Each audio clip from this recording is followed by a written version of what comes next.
Or you're frying the eggs. I'm frying the eggs. It's making me a little nervous. Why? Take the chance. You act like you can't cook. See, they're not done. I told you. It was also normal to me, you know, get up, get high, take my kids to school. So I have 2 teenagers now. What they've been through is something that children should never have to live through.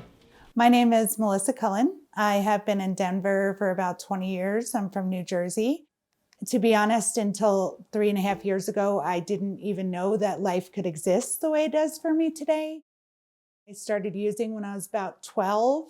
I have struggled with cocaine and methamphetamine mostly. I've lost my children twice. I've been to prison twice. My heart of gold over here, my 16-year-old, he will stop on the street just to give hope to a heroin addict or, you know, offer a sandwich to anybody he runs into. He's just so kind. But I remember the second time they took him and social services called me and told me they were taking him, and I was at Home Depot and I said, let's go to the car, I need to get high.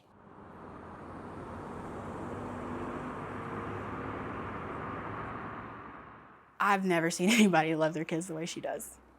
If she didn't have her kids, she never would have got to where she's at today, I can tell you that. I first met her at the Haven. We were both going through the program together. The real test is when you're off paper, when you have nothing holding you left to your guns, what you're gonna do. And seeing that, you know, she's done it, you know, it's doable, you can do it.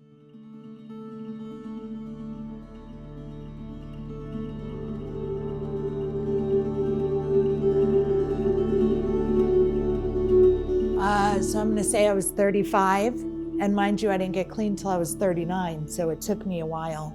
But I was in Adams County Jail, and I knew I was going to prison. And you know, they talk about epiphanies, and that's what it was like. I never could understand what that word meant until that moment in time, and I don't know, I just looked at myself in the mirror and I just said, wow, all these years, it was never anybody else, Melissa, it was you the whole time. And like this, like that, you were manipulative, you were selfish, you were everything that everyone ever said about you, that was the truth. And from there, I didn't get clean then, but I started the process of changing who I was as a human being. When you're doing right, the right things happen. And I don't think that there's a better saying for the life of an addict in recovery. Since I've gotten my life right on the right path, there's just been umpteen things that have been good and positive in my life happen that I never thought would have happened. Melissa being there helped my program a lot.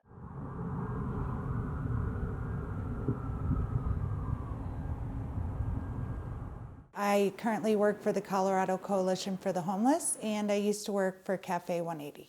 I cook lunch and dinner, just really making sure that people are eating like they might cook at home.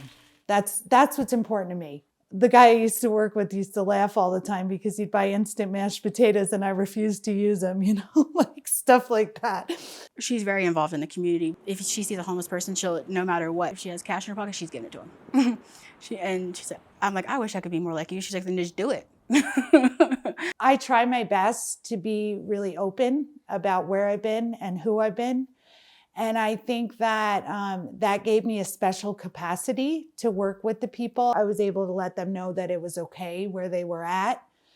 And I think that because I have so much experience living that lifestyle, I was also able to maybe give some people some hope. Today I have my kids back. I have what I consider a nice home. I've never lived in a house before this, so it's crazy. And things are good now, you know.